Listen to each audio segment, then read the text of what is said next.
All right, my friends, part 3 of chapter 52. So, picking up with looking at the different types of biomes. So, there are a lot of specific characteristics of each of the biomes, whether they are terrestrial or aquatic biomes. It's good to be able to identify some of the major characteristics of each of them. Um, Typically, I won't be asking you for what are the specific temperatures. So that's good to remember. But some of the other characteristics that help to make them different from the other biomes would be good to consider and to know. So starting with tropical forest, tropical forests are distributed in equatorial and sub-equatorial regions, so meaning very near the equator. In tropical rainforests, the rainfall is relatively constant, while in tropical dry forests, precipitation is highly seasonal. Temperature is very high year round, with little seasonal variation. Tropical forests are vertically layered. We talked about vertical layering before, and competition for the light is intense due to the vertical layering of the vegetation. Very high animal diversity in tropical forests, and it's higher than any other terrestrial biome. So lots and lots of different types of animals live in tropical forests. We know that humans have had a huge negative impact on tropical forests. Deforestation is a big problem, and that becomes a major problem because tropical forests are very good at sequestering carbon dioxide. And as we continue to cut them down, more and more carbon dioxide is not necessarily released into the environment, but is not able to be taken up or reduced from the environment. And the reason that deforestation is taking place is typically for conversion to farmlands, used for creating cities, houses, and anything else that humans decide they would like to do with the land that the tropical forests sit upon. So here's a nice picture of a tropical rainforest in Costa Rica. This is actually on my list of places that I want to go very soon, hopefully with my kids, but beautiful areas here. In shaded and green here, you can see our areas where you have tropical forest, whether they be tropical rainforest or tropical dry forest. Typically, the tropical dry forests are going to be farther away from the equator, and you have a much greater seasonal variation of precipitation, whereas tropical rainforests, we have precipitation very regularly throughout the year in very warm temperatures. Deserts occur in bands. We mentioned this earlier in this chapter when we were looking at the movement of water around the oceans and the currents. Deserts occur in bands near 30 degrees north and south of the equator, and in the interior of continents as well. Precipitation is very low and highly variable, generally less than 30 centimeters per year. Temperature can be variable, and can be variable seasonally and daily. It's important to remember deserts may be hot or cold. There are a lot of plant adaptations that are required for plants to live in deserts. Heat and desiccation tolerance. So again, desiccation is loss of water. They need to be able to store water and generally need to have reduced leaf surface area, because you can lose water across those stomata, which are the pores in the leaves. Many desert animals are nocturnal, and this has to do with the fact that, particularly in hot deserts, that it gets very, very hot in the middle of the day, and it's much easier to maintain body temperatures if they're coming out at night. The other thing is that many desert animals have adaptations for water conservation, so they're able to retain water in their bodies, often to greater degrees than other animals. And if we look at those sites, you can see on the globe here, the tan color. So again, you can see 30 degrees north and 30 degrees south is typically where we see deserts. It's a massive place here. So this is Arizona. So an example of what a hot desert would look like. Savannas. Savannas are distributed across areas that are equatorial and sub-equatorial. Precipitation is seasonal, with dry seasons lasting most of the year, so 8 to 9 months. Savanna temperatures are fairly warm, but it is more seasonably variable than in the tropics. So again, you don't need to know the specific temperatures, but that it is similar range of temperatures that the tropics has, because again, it's in the same areas, but there is more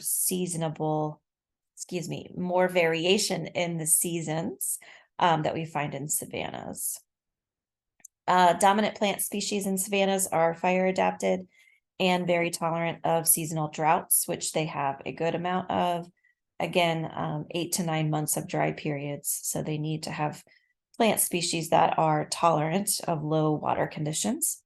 Usually grasses and forbs are going to make up most of the ground cover, and they have lots of large herbivores, and the insects that they have are herbivores as well.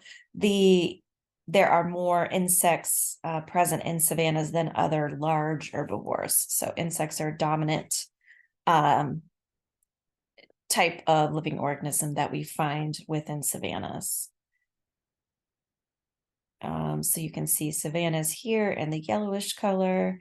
Here's an example of a savanna in Kenya, another one of my bucket list places to go. Chaparrals are mid-latitude coastal regions on several continents. Precipitation is highly seasonal, with rainy winters and dry summers. So you can see summers can be very, very hot. And fall, winter, and spring are cool, but not super cold. Chaparrals are dominated by shrubs, small trees, grasses, herbs. Many plants are adapted to fire and drought, just like those that are present in the savanna. Animals that you're going to find in chaparrals would be amphibians, birds, other reptiles, insects, browsing mammals, and a diversity of other small mammals as well. And you can see here is a location in California that is chaparral. You can see again near coastal regions is typically where you're going to see these biomes, terrestrial biomes. Temperate grasslands, they're found on many continents. Precipitation is highly seasonal. Winters are often very cold and dry. Summers are hot, again, often near 30 degrees, and they can be wet, so they could be rainy. Similar again to savannas and chaparrals, dominant plants are grasses and forbs, again, adapted to droughts and fires. The mammals that you find in these locations primarily are going to be large grazers, bison, wild horses, and small burrowers such as prairie dogs. Most grasslands in areas where we have a predominant population of people have been converted to farmland. So here's an example, again, grasslands in the tan color here, grassland in Mongolia, so in China. Northern coniferous forests, or taigas, they span the northern North America and Eurasia, and is the largest terrestrial biome on Earth. That's a good thing to know. Precipitation varies. Some forests have periodic droughts, and others, especially those near the coast, are very wet. Winters are cold, and summers may be very hot. So it just depends. Again, a big range. So in Siberia, -50 degrees all the way up to 20 degrees. So huge range in terms of temperature variation. Conifers are going to be the dominant type of vegetation that we find. So pine, spruce, fir, hemlock, again, able to withstand those very cold temperatures. Animals that live in these areas in the northern coniferous forests are migratory, resident birds and large mammals. such as moose, brown bears, and Siberian tigers. There are periodic insect outbreaks that can kill vast areas of the forest. And again, humans are responsible for removing these often. Coniferous forest, again, you can see in green up towards the top here. Again, largest terrestrial biome based on landmass. Temperate broadleaf forests, distribution primarily at mid-latitudes in the Northern Hemisphere, smaller areas in Chile, South Africa, Australia, and New Zealand.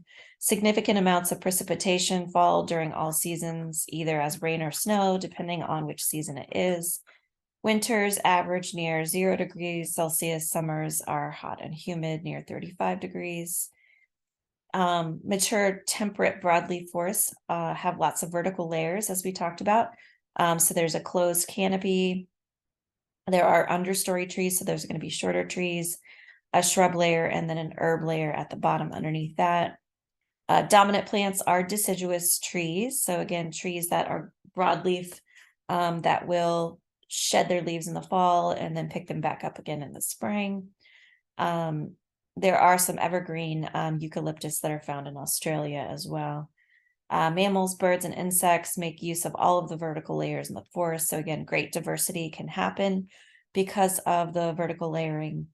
In Northern Hemisphere, these temperate broadleaf forests are places where many mammals will hibernate and many birds will migrate in the winter. So you can see in the green here, live in a temperate broadleaf forest. So this, again, example, you can see the deciduous trees turning colors in the fall, but all the green areas you can see are examples of temperate broadleaf forests. Tundras will cover expansive areas of the Arctic. Alpine tundra exists on the high mountaintops at all latitudes. Annual precipitation lower in the Arctic tundra than the alpine tundra. Winters are very cold and summers are relatively cool, so it doesn't get very hot in areas that are considered tundra. Vegetation is herbaceous, generally smaller types of plants lower to the ground, mosses, grasses, forbs, dwarf shrubs, and trees, and lichen. Permafrost is the permanently frozen layer of soil that restricts the growth of the plant roots. Mammals that live in the tundra include muskoxen, caribou, reindeer, bears, wolves, foxes, and other many migratory bird species that come to nest in the summer when it is not very cold and cooler. And you can see up here at the top, this is the purple areas. So here's Norway. So again, example of what tundra will look like, low grassy areas that we see.